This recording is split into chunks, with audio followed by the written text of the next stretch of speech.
Good morning, students. Today we discuss about the feasibility study. Okay, as we know that feasibility study is the very important part of the SDLC, that is the system development life cycle. Okay, feasibility study can be considered as the preliminary investigation that helps the management to take decision about whether a study of system should be feasible for development or not. Okay. Basically, it determines the possibility of improving an existing system, developing a new system, and produce refined estimates for further development of the system. Okay, it is also used to obtain the basically outline of the problem and decide whether feasible or appropriate solution exists or not. Okay, the main objective of feasible study is to acquire a problem scope instead of solving the problem. Okay, it is the stage where we find out what are the possibility. Okay, to develop any software. Okay, what is the problem scope, what is the requirement of the proposed system. Okay, the output of the feasibility study is a formal system proposal, act as a decision document which includes the complete nature and the scope of the proposed system. Okay,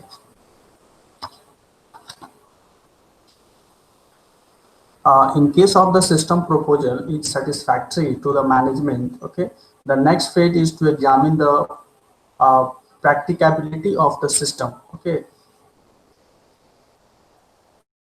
now we discuss about the what are the different steps involved in a feasibility study. Okay, feasibility study, or we can say that the feasibility analysis. Okay, basically the following steps are to be followed while performing feasibility analysis. Okay, the first step is the basically form a project team and appoint a project leader. It is the first step of the feasibility analysis. Next, develop system flow charts. As we know that what is the system flow chart. Okay, it will be discussed in the system design. Okay, then identify the deficiencies of current system and set goals. When we develop any existing system, first of all we have to find out what are the limitation of that system and what will be the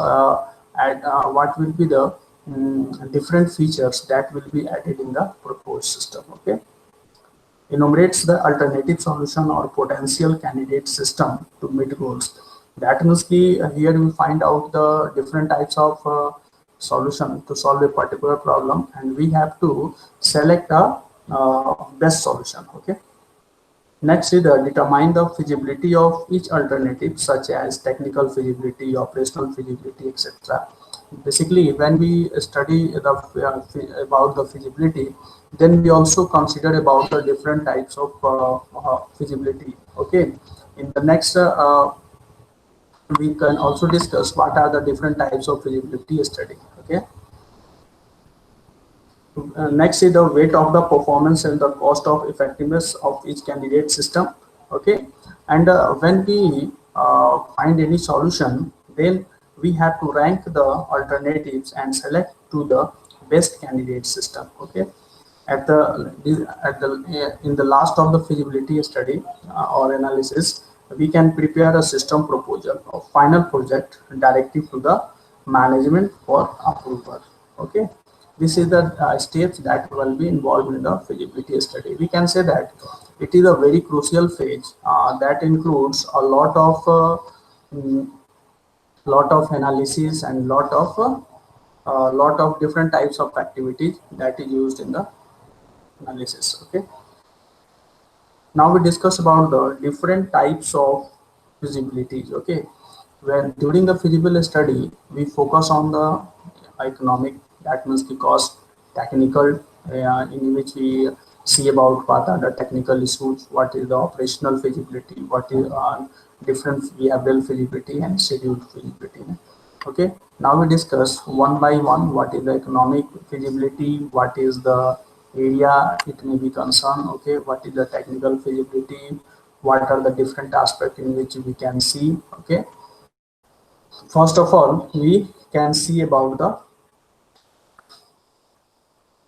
economical feasibility. Okay, basically, economical feasibility is it evaluates the effectiveness of candidate system by using cost benefit analysis method. Okay, it demonstrates the net benefit from the candidate system in terms of benefits and cost to the organization. The main ambition of economic feasibility analysis is to estimate the economic requirements of candidate system before investments funds are committed to the proposal. Okay. It also prefers the alternative which will maximize the net worth of organization by earliest and highest return of funds along with lowest level of risk involved in the developing the candidate system. Which okay, it includes the economic feasibility. Okay, generally it involves post benefit analysis to determine the benefit and saving that are expected from new system and compared with the cost. Okay, it benefit outweighed cost, then decision is made to design and implement new system. Okay, this is the part of the economic feasibility. Okay, next is the technical feasibility. Basically, in technical feasibility, mm, we investigate the technical feasibility of each implementation alternative. It analyzes the and determines whether the solution can be supported by existing technology or not. Okay, the system analysis determines whether current technical resources be upgraded or added it that fulfill the new requirements. Okay, it ensures that the candidate system provides appropriate responses to what extent it can support to the technical enhancement. Okay, basically it also involves the required and existing computer system hardware, software, and to what extent it can support the proposed application. Okay, during the technical feasibility, we can answer the following questions. Okay, the first question is whether the system can be carried out with existing equipments, whether the existing software is enough, and next is the if a new technology is required, how best it can be implemented. Okay, now we discuss about the operational feasibility. Okay, basically operational feasibility is a type of feasibility that determines whether the system is operating effectively once it is developed and implemented. Okay, it also ensures that the management should support the proposed system and its working feasible in the current organizational environment. Okay, it also analyzes whether the users will be affected and they accept the modified or new business method that affect the possible system benefits. Okay, the last, it also ensures that the computer resources and network architecture of candidate system are workable or not. Okay, so this is the part of the operational feasibility. And briefly, we can say that it concerns with human, organizational, and political aspects. Okay, it also covers technical performance as well as acceptance within the organization.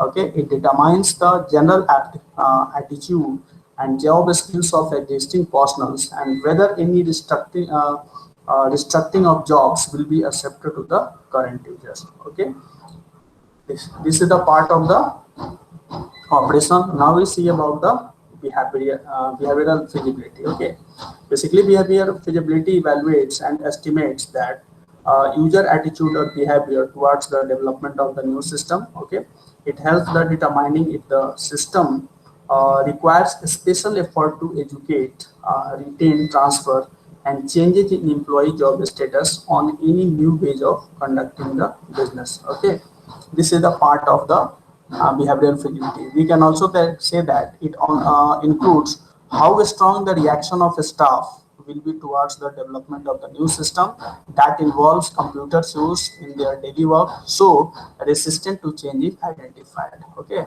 the last is the schedule feasibility. Basically, it is the part of the feasibility that ensures that the project should be completed within given time constant or schedule. Okay, it also verifies and validates whether the deadlines of projects are reasonable or not. Okay, so basically these are the different types of feasibility that can be studied in the during the feasible study stage. Okay. Now we conclude the session. Thanks. Okay. Now we meet in the new lecture. Okay. Thank you.